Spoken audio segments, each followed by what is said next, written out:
A'udzubillahi minasyaitonirrajim. Bismillahirrahmanirrahim. Alhamdulillahirabbil alamin. Wassalatu wassalamu ala Rasulillah wa ala alihi washabihi wa man wala. Rabbi israh li sadri wa yassir li amri wahlul 'uqdatam min lisani yafqahu qawli. Jumat mubarak ibu-ibu, bapak-bapak pengajian KGRI yang dirahmati Allah. Assalamualaikum warahmatullahi wabarakatuh. Alhamdulillah wa syukurillah, kajian surah Yasin kita pada minggu lalu telah sampai pada ayat ke-12.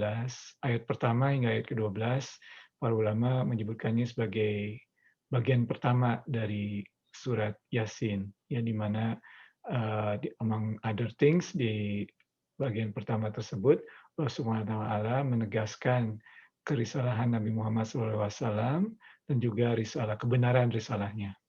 Nah, bahasa-bahasanya juga tegas, ya, dan insya Allah mulai malam ini, pada kesempatan kali ini, kita mulai membahas section kedua dari surat Yasin, ya, yaitu ayat ke-13 hingga ayat ke-32. Specifically pada malam hari ini, insya Allah kita akan bahas ayat ke-13 hingga ayat ke-15, insya Allah. Section kedua ini, lazim disebut atau lebih dikenal sebagai Ashabul Qaryah, ya. Nah, kalau beberapa waktu lalu kita membahas surat Al-Kahf, Ashabul Kahfi, dan di surat Yasin ini ada juga cerita, ya, yang lebih dikenal dengan Ashabul Qaryah. Mari ibu-ibu, bapak-bapak pengajian KGRI yang dirahmati Allah, kita membaca dan mengkaji ayat-ayat tersebut bersama-sama insya Allah.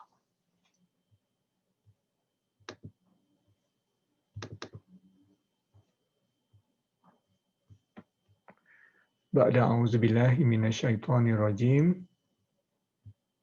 Bismillahirrahmanirrahim. واضرب لهم مثلا أصحاب القرية إذ جاءها المرسلون إذ أرسلنا إليهم اثنين فكذبوهما فعززنا بثالث فقالوا إنا إليكم مرسلون قالوا ما أنتم إلا بشر مثلنا وما أنزل الرحمن من شيء إن أنتم إلا تكذبون صدق الله العظيم. Ibu-ibu, bapak-bapak pengajian KGRI yang dirahmati Allah, dalam Al-Quran banyak sekali Allah SWT menggunakan kisah, ya, menggunakan kisah untuk menyampaikan ajaran. Nah, ada yang unik, ya, jadi merupakan naluri atau fitrahnya manusia, ya. Susah kalau atau lebih challenging, ya, kalau kita diberitahu harus melakukan ini dan itu. Tetapi kalau kita diberikan suatu kisah, pemikiran kita mengikuti kisah tersebut. Kadang atau seringkali kita merasa bahwa kita ada di kisah tersebut, bahkan menjadi pemeran utama di kisah tersebut.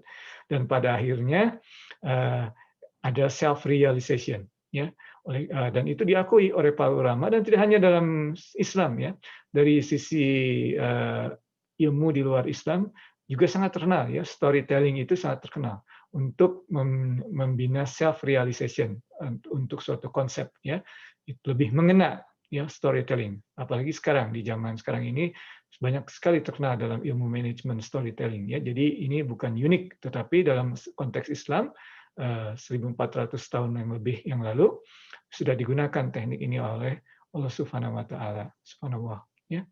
Jadi di sini disebutkan wadrib lahum, ya. Oh, maaf.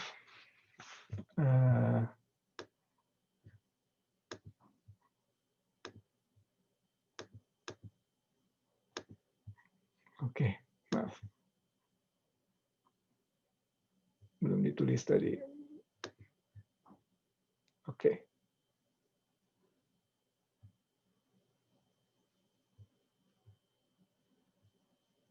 Alright.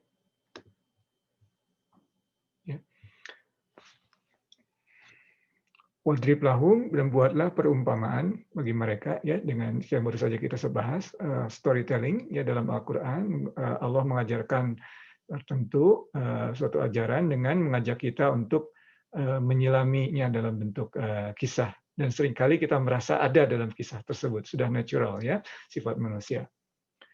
Ashabal qaryat. Nah, tadi disebutkan bahwa section kedua ini dalam surat Yasin lazim disebut ashabal qaryah ya. Jadi sahabat atau orang-orang atau kaum dari suatu negeri ya, atau suatu kampung ya, Korea tergantung di sini suatu negeri ya, lebih jelas terjemahan bahasa Indonesianya. Idja ahal mursalun ya, pada saat sampai kepada mereka atau datang kepada mereka mursalun, kata yang kata yang juga digunakan pada awal-awal surat Yasin tersebut, al-mursalun ya. Dan di sini ada dua pendapat dari para ulama. Yang mursalun itu, yang pendapat pertama ini mengikuti kisah-kisah dari Bani Israel ya, bahwa mursalun ini diterjemahkan sebagai utusan ya. Dalam hal ini utusan dari Nabi Isa alaihissalam ya. Jadi disebutkan bahwa kota ini adalah Antioch ya, atau sekarang ini ada di wilayah Turki ya, Antioch ya. Nah, itu menurut salah satu pendapat ya. Pendapat lainnya mursalun adalah para rasul. Jadi ini bukan utusan dari Nabi Isa, tetapi para nabi yang diutus oleh Allah kepada suatu kaum ya. Ada dua pendapat. Nah, di sini yang menarik atau yang patut kita perhatikan adalah kata idja ahal mursalun. Jadi pada saat datang utusan-utusan atau para nabi tersebut kepada mereka.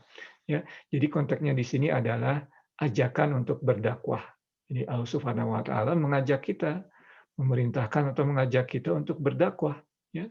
Seperti telah kita bahas sebelumnya dalam konteks amar ma'ruf, fardu kifayah ya. Jadi harus ada, kalau tidak ada maka berdosalah semua ya. Tapi kalau ada sebagian maka kewajiban yang lain sudah ditanggung oleh yang pertama ini. Tentunya tidak menutupi untuk lebih banyak yang lain untuk berdakwah juga, tetapi paling tidak ada sebagian yang berdakwah. Tetapi di sini poinnya adalah inisiatifnya ya. Jadi apakah kita mengartikan mursalun sebagai utusan atau para nabi? Mereka datang sendiri ke kaum tersebut. Jadi ada inisiatif. Jadi ajakan dakwah tersebut adalah jelas, ya, penuh inisiatif, tidak berdiam diri menunggu pertanyaan, tetapi datang kepada orang yang akan diberikan dakwah. Ayat kedua, ayat ke-14, insya Allah. Ya, di sini disebutkan arsalna ya, pada saat kami utus kepada mereka, arsalna ya ilaihim ya, kemudian dua orang ya, mutsnain dua orang, fakat zabuhuma ya, tapi mereka didustakan ya. Kemudian Allah Subhanahu wa taala fa'azzazna bisalisin ya, dan diperkuat yang dua orang tersebut dengan yang ketiga. Nah, dari sini kita pelajaran yang dapat diambil adalah Allah Subhanahu wa taala ingin sebetulnya, atau Allah Subhanahu wa taala tidak ingin kita masuk neraka ya. Allah Subhanahu wa taala menginginkan dua, mereka didustakan, dikirimkan yang ketiga ya. Allah SWT dengan rahmatnya ingin membimbing kita. Tetapi seperti dibahas dalam section pertama dari surat Yasin, ada sebagian orang ya yang cenderung tidak mau menerima ya. Nah, itu sudah natural ya. Beberapa orang seperti itu ya, mereka menggunakan free will-nya untuk tidak mau mengikuti ajaran atau seruan dari para utusan ini atau para nabi ya. Jadi rahmat Allah selalu ada, diberikan dua, kemudian setelah diberikan yang ketiga untuk menguatkan. Ada juga yang menarik ya dari ini ya, adalah mengenai kita saling menolong dan saling mengingatkan ya. Dalam hal ini misalnya sholat wajib ya. Apakah karena kita mungkin kita rasakan sendiri ya, kalau sholat berjamaah atau melakukan sesuatu bersama-sama kita merasa lebih kuat, ya. Nah, lebih mudah lagi, lebih ringan, ya. Nah, itulah ya, konteksnya sini, fa'azzazna bisalisin. Jadi sudah natural, ya. Kalau kita lebih banyak, lebih lebih ringan sebetulnya untuk kita, ya. Jadi ada juga di sini yang bisa dilihat dari sisi lain ya, fa'azzazna bisalisin ini. Demikian yang Irfan pelajari dari salah seorang guru Irfan menyebutkannya demikian. Jadi pada saat kita lemah, cari teman yang baik, ya, untuk memperkuat, memperkuat keinginan kita untuk, kembali kepada Allah, ya. Atau pilihlah teman untuk saling menguatkan, ya, kembalinya kita kepada jalan Allah, insyaallah. Fastasna bisalisin, faqalu inna ilaikum mursalun, ya. Dan di sini poin yang dapat diambil dari, apa yang mereka sebutkan atau utusan atau nabi tersebut, sesungguhnya kami adalah utusan dari Allah, ya, atau utusan dari Nabi Isa, tergantung dari mana kita mengambil konteksnya. Sebetulnya tidak ada yang membatasi ya, kemungkinan dua-duanya benar ya, karena tidak tahu kita ya yang mana yang benar. Jadi ada kemungkinan, ada kemungkinan salah satu dari ini benar karena kita tidak tahu ya mana ya, apakah yang dari Bani Israel ataupun pendapat lain dari para ulama. Ya, itu adalah konteksnya. Dan juga di sini bisa disebutkan bahwa inna sesungguhnya, ya, itulah yang diucapkan oleh para utusan tersebut menunjukkan bahwa mereka itu begitu confidence, ya, sesungguhnya di hadapan para penduduk Korea tersebut, mereka menyebutkan inna ilaikum mursalun, tidak takut-takut, confidence, ya, demikian, ya. Nah, bayangkan ayat ini disampaikan oleh Rasulullah SAW di hadapan para Quraisy. Ya. Jadi terbayang-bayang mungkin oleh para kaum Quraisy tersebut. Ya. Jadi walaupun tidak merupakan suatu perintah, tetapi cerita ini membuat mereka berpikir. Dan insya Allah dan terbukti beberapa tahun kemudian ya, ini tahun ke-10 berarti sekitar 13 tahun lagi terjadi sekitar Fathah Makkah ya, dan mereka umat kaum Quraisy di Mekah memasuki agama Islam. Ayat terakhir yang kita bahas pada malam hari ini, insya Allah, qalu ma antum illa basyarum mitsluna. Nah, ya, ayat ini menunjukkan penolakan. Dan ini sebagai contoh ya, di section pertama di surat Yasin disebutkan bahwa orang-orang yang tidak mau mengikuti risalah Rasulullah SAW itu sombong, ya, seolah-olah mukanya ke atas seperti ini, seperti orang sombong, ya. Dan Allah SWT menyebutkan mereka mukanya ke atas karena mereka di akhirat nanti adalah narapidana, ya, di mana tangannya diborgol dengan lehernya bersama-sama seperti ini sehingga mukanya tidak bisa melihat ke bawah, ya. Dan ini dalam section kedua ini Allah SWT tidak menunjukkannya secara langsung tetapi melalui kiasan. Qalu antum illa basyarum mitsluna, ya, lebih jelas ya sekarang. Kenapa nih? Apa yang mereka sebutkan tersebut ya, orang tersebut ya tidak menyebutkan sombong, tidak ada yang mengaku orang sombong ya, tetapi mereka disebutkan di sini Allah Subhanahu wa taala. Pertama, qalu ma antum illa basyarum mitsluna, ya, jadi kamu ini hanyalah manusia seperti kami. Nah, seperti iblis yang tidak mau menyembah Nabi Adam ya, ana khairum min, aku lebih baik dibanding kamu.